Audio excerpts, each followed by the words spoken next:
Good afternoon, ladies and gentlemen, and welcome to the news. It is the 18th of June, Father's Day in the UK, I believe. 18th June 2017. The footage you're seeing is, I think Matt said he's doing Saints Row 4. I think that's what he said he was doing. Anyway, that's in the background. We're going to start with the news now. This has been a very busy week for news, as it has been, you know, E3 and the whole Take-Two thing. I'm going to be ignoring both of those.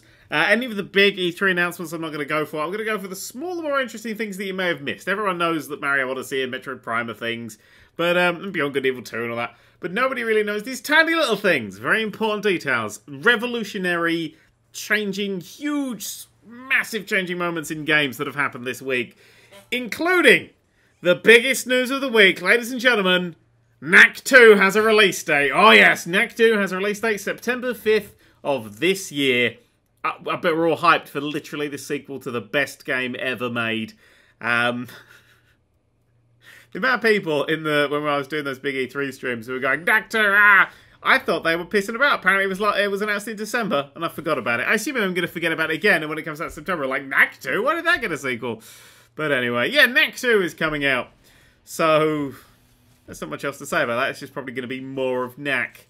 I don't know who's working on Knack, but good luck to them. Assassin's Creed Origins has a £700 collector's edition that I actually think looks quite nice. And I've seen a lot of people talk about this. I don't think I've seen anybody say it looks quite nice. It's it's an interesting one. It comes with the game season pass and that sort of bollocks. Your map, your art things, your blah blah blah boring stuff. But the best thing that it comes with two things. It comes with the guy's amulet. I hope that's kind of life size. I like it when you get, I like a good amulet or a good, actual prop from the game. That's always the best thing to get in a special edition. Witcher medallion, tick. That's what you kind of want, you know? You want that sort of Pip-Boy, tick, you know? You want that prop. I always think that that's the best thing.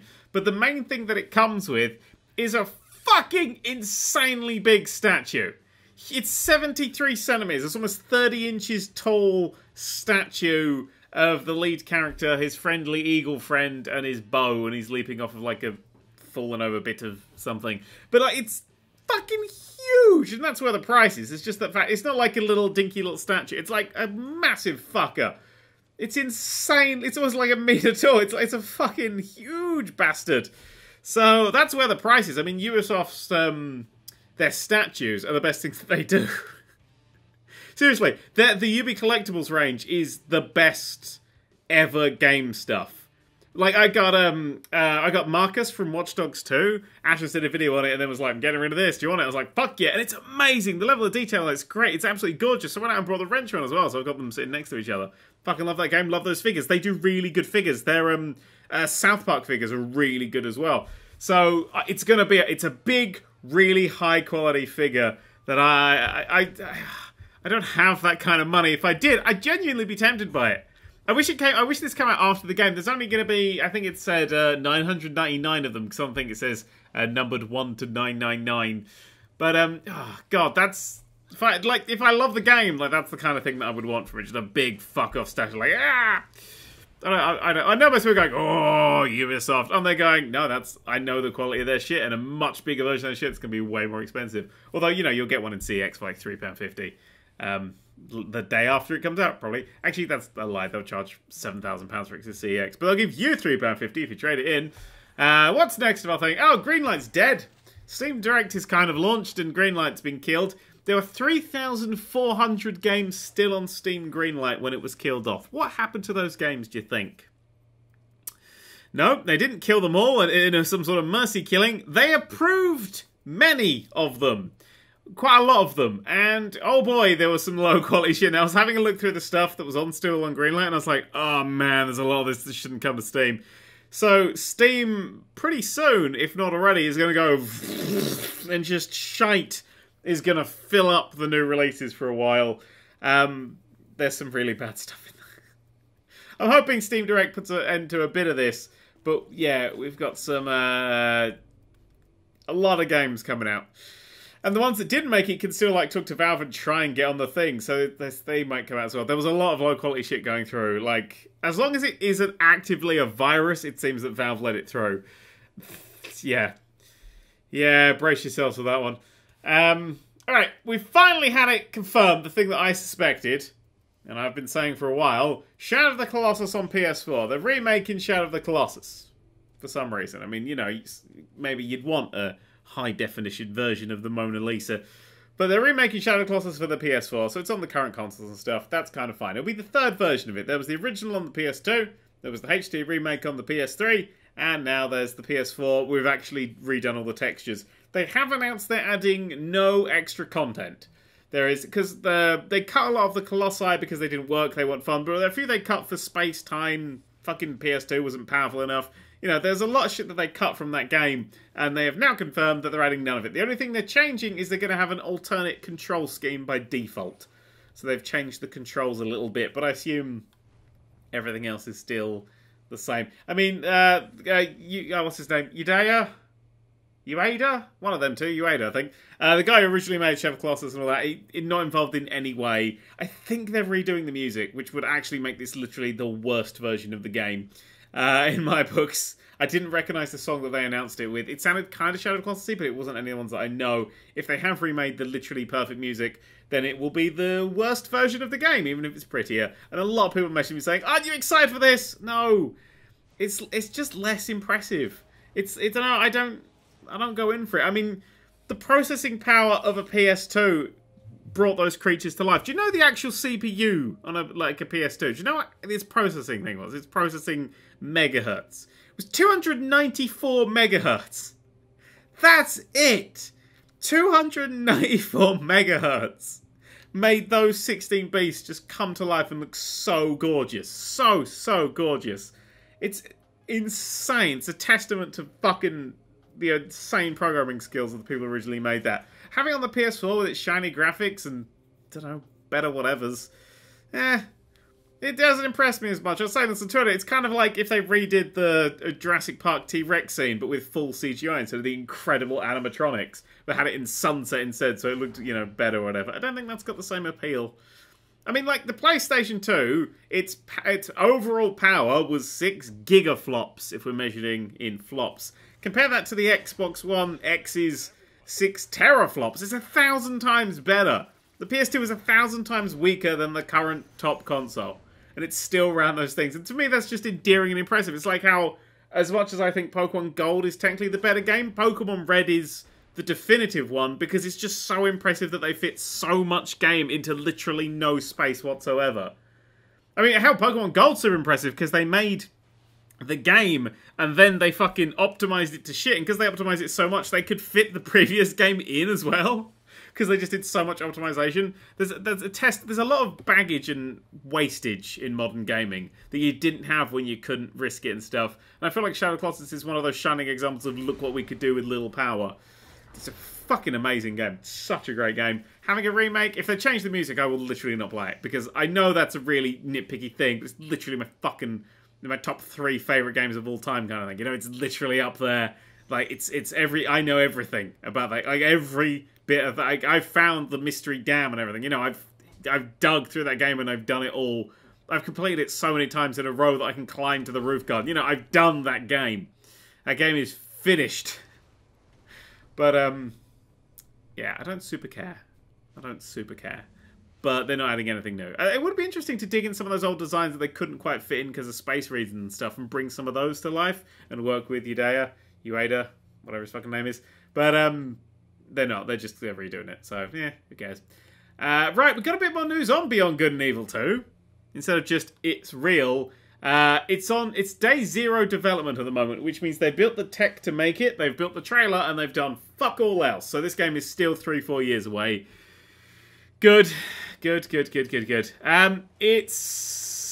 insane in scale, and it's kind of... The more I've learned about it, the more I've gone, oh, really? Because Beyond Good and Evil is an amazing game. It's an incredible game. You get given a little bit of a planet, and you play as Jade. She's a reporter. Aliens are invading, and she outs the collusion between the aliens and the government. That's the whole thing, is you're taking photos and doing it that sort of way. And then at the end, you get to fly to the moon, and you meet a space whale, and wonderful things happen. This new one has a procedurally generated star system where the planets all go around the suns, and all the cities can be created and destroyed and exist, and you create your own character, and it's feeling a bit No Man's Sky-y. It's feeling a bit No Man's Sky. You've got seamless travel from surface to outer space, and you can piss around all the time. And I don't...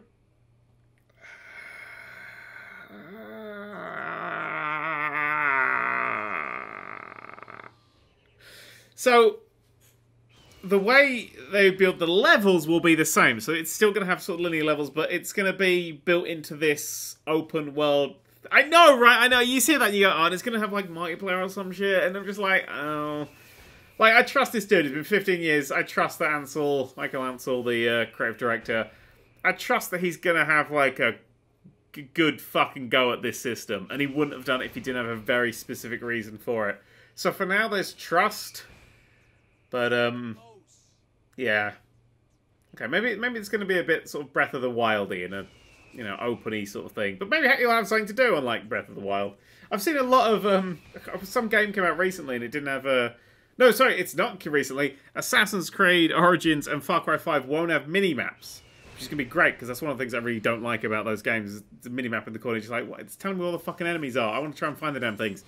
But it's not going to have mini-maps. And I remember this article I read this week, I can't remember where I read it, I hope I'll be able to track it down, was talking about how, oh, is that the Legend of Zelda Breath of the Wild's influence? And you get one of those moments where you go, you don't know how fucking games are made, do you? Like, they played this game that came out a few months ago and went, hang on, let's change our entire game design around this thing. No, it's just a thing that they did before. Zelda Breath of the Wild is going to be influencing games that come out in 2 years' time. Alright? That's how... Why don't game journalists know things? It's like that wonderful tech article when WhatsApp increased like its number of chats or something to 256, and the subtitle was, nobody knows why WhatsApp has picked such a specific number of 256. You're a tech blogger, for fuck's sake. Anyway, yeah, so Beyond Good and Evil 2 is gonna be a very different kind of game, a bit No Man's Sky-y, as long as they know why they're doing it and they're not just doing it because they can. That'll be good. Apparently they built all the tech for it already and now they're just building the game. So maybe 2 to 3 years, possibly 3 to 4 years, we'll be seeing Beyond Good and Evil 2. Probably around the year 2020, which will be good. That's 2020 feels like it's fucking miles away. And when you think about it, it's really not. Shit. Anyway, what else? Hidden Folks. Remember that Where's Wally black and white kind of thing? Yeah, remember that thing? I've done a video on it. It's a lovely little thing. It's only a couple of quid, and you just find little things that it says to find on the level. It's just added a new stage, and they've added the biggest area they've got in the game. It has 28 things to track down, loads of new interactions and stuff, hundreds of new sounds, apparently. They've recorded hundreds of new sounds for it, and 19,475 sprites on one level.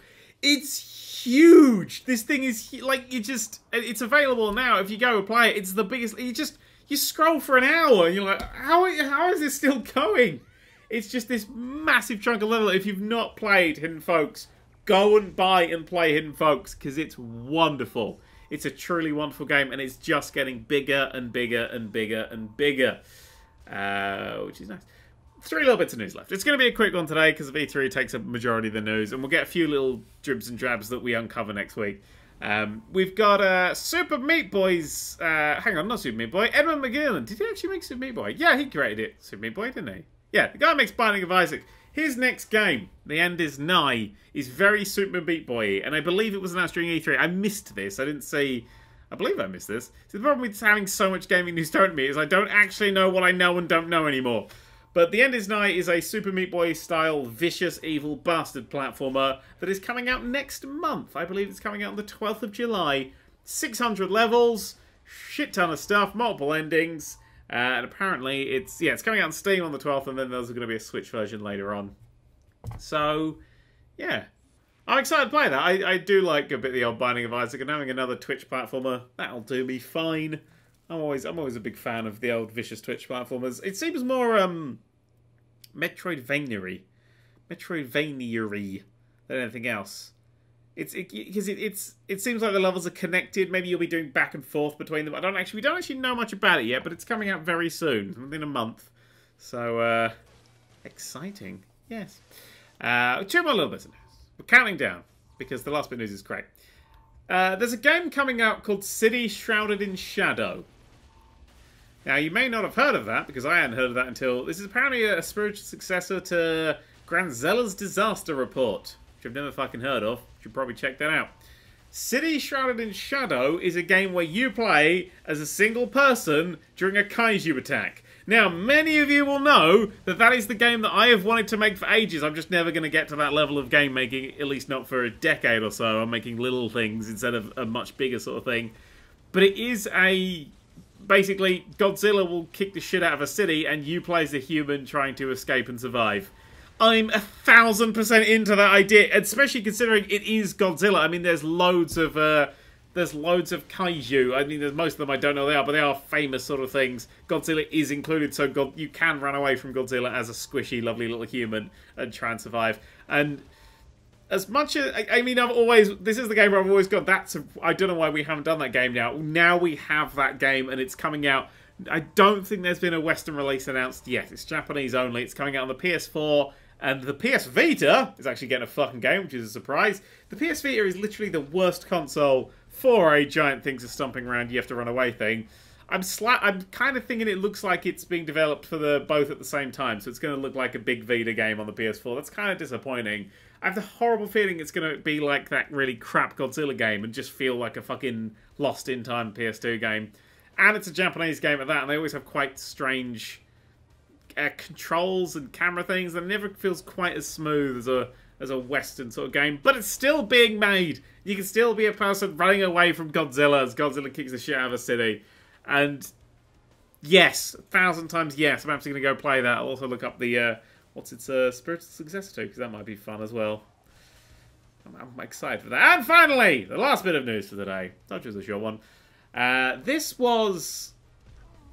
right, Nintendo did their Treehouse thing. I didn't do a live stream on it because it was 25 minutes and fuck wasting my time. They just copyright me anyway. But they announced Metroid Prime 4. They announced it with just a throw up on the screen. This is where Metroid Prime 4 is the thing we're making. Alright, and everyone was like, yeah, it's the best game of E3. I don't give a shit.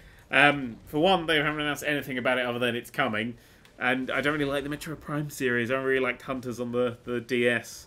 I wasn't a fan of the other ones. I don't think the Metroidvania style really works for the first-person shooter. I found them quite dull. But I do like a good 2D Metroid game. In fact, I love a 2D game. In fact, I love Metroidvanias in general. And outside of their Treehouse announcement thing, they announced Metroid Samus Returns for the 3DS, and it is basically a remake of Metroid 2. In the same way that Zero Mission was a remake of Metroid 1. And Zero Mission was one of my top 100 games of all time. So I'm a little bit excited. As long as they do as good a job, as good a job as they did with Zero Mission, I'm in. I am totally in. It's coming out on September the 15th. Hang on, isn't that Knack's release date? Is that the same release date as Knack? Hang on, I have to go check that again. Because if that's going out the same release date as Knack, I'm going to be so happy. Oh, Knack September 5th. See, I've forgotten it already. 10 days later, save your money. Get Metroid Samus Returns. Yeah, that's just pure joy and happiness. I'm very excited for another 2D Metroid. It's been so fucking long since we had one. The last one was Metroid 2 in fucking 1991. Yeah, if it's a proper 2D Metroid game, I'm in. Anyway, that's all the news for now. Next week, there will be different news. Because that's how this works. Thank you very much for watching. Piss off.